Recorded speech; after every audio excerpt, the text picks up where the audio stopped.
अगर आप एक बिज़नेस करते हैं या फिर एक कोई शॉप ओन करते हैं या हो सकता है आपका पेट्रोल पंप हो या फिर कोई ऐसा काम करते हैं आप जिसमें आपको डेली जो है काफ़ी सारे लेन-देन करने पड़ते हैं। 10, 20, 50, 100 ज़्यादा ट्रांज़ैक्शंस जो है करने पड़ते हैं। तो उसमें क्या होता है कि आपका जो बचत खाता होता है उसमें इतने ज़्यादा आप लेन-देन नहीं कर सकते हैं डेली। तो उसके लिए हमको क्या ज़रूरत होती है, एक करंट अकाउंट की ज़रूरत होती है।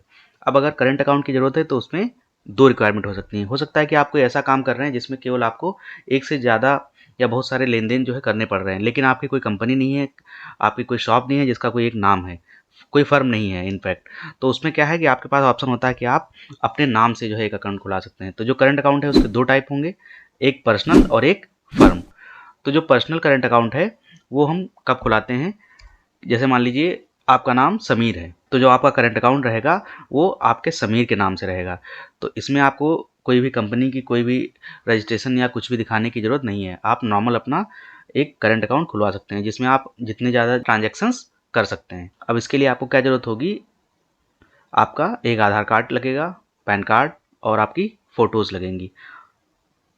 इसके लिए आप किसी भी बैंक जा सकते हैं, वहाँ पे आप कहेंगे कि हमको अपना एक पर्सनल करंट अकाउंट खुलवाना है।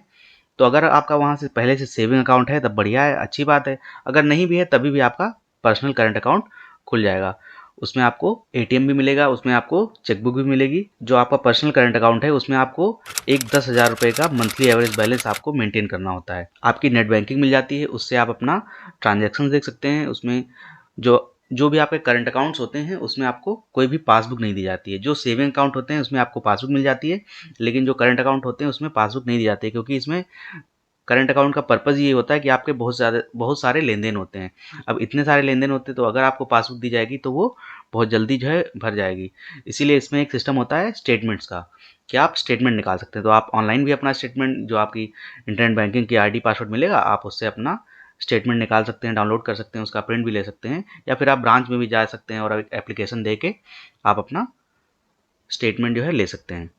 बाकी आपकी नेट बैंकिंग रहेगी, नेट बैंकिंग से आपको जो है जो भी लेन-देन करने हैं ऑनलाइन भी कर सकते हैं। नेफ्ट आरटीजीएस वगैरह अगर आपको करना है तो ऑनलाइन भी हो जाता है, और आपके पास चेकबुक रहेगी, आप चेकबुक से भी कर सकते हैं। अब दूसरा एक केस आता है कि आपकी कोई फ़र्म है।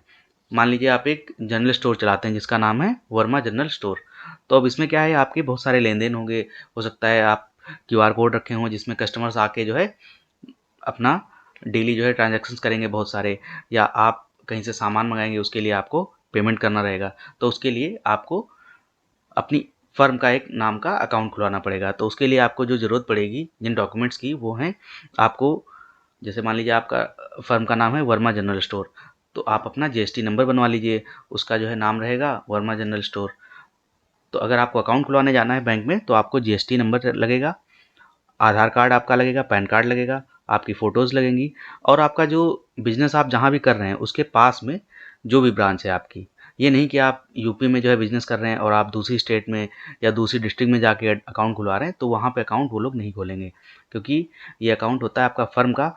तो वो लोग आपका वेरिफ़िकेशन करने के लिए दूसरी जगह पे नहीं जाएँगे। तो इसीलिए आप ज़्यादा से ज़्यादा कोशिश ये करिए कि ये आपकी भी भलाई के लिए है, क्योंकि आपको लेन-देन बहुत सारे करने होंगे, ब्रांच विज़िट करनी पड़ सकती है, तो आप अपने बिज़नेस के पास में जो नियरेस्ट ब्रांच हो वहाँ पे आप जाके अकाउंट खुलवाइए। ये जो आपका अकाउंट रहेगा इसमें जो आपको मंथली एवरेज बैलेंस जो है 10,000 रुपये मेंटेन करना पड़ेगा, और इसमें आपको एटीएम मिलेगा, चेकबुक मिलेगी, और इसमें आपको इंटरनेट बैंकिंग मिलती है। तो नेट बैंकिंग से आप जो पर्सनल करंट अकाउंट में प्रोसीजर था कि आप अपना स्टेटमेंट वगैरह डाउनलोड कर सकते हैं और ऑनलाइन आप पेमेंट वगैरह भी कर सकते हैं। और मान लीजिए किसी ने पेमेंट किया है, कभी-कभी क्या होता है कि मैसेज हमारे पास नहीं आ पाता है तुरंत, तो आप अगर नेट बैंकिंग चला रहे हैं तो नेट बैंकिंग में आप जाके तुरंत अपना जो है बैलेंस देख सकते हैं, या अपना ट्रांजैक्शन देख सकते हैं कि अगर किसी कस्टमर ने आपको पेमेंट किया है तो आप देख लेंगे कि हाँ भाई ठीक है, पेमेंट सक्सेसफुल हो गया है। और एटीएम भी मिलता है इसमें आपको, तो एटीएम से आप किसी भी एटीएम में जाके और विथड्रॉल भी कर सकते हैं।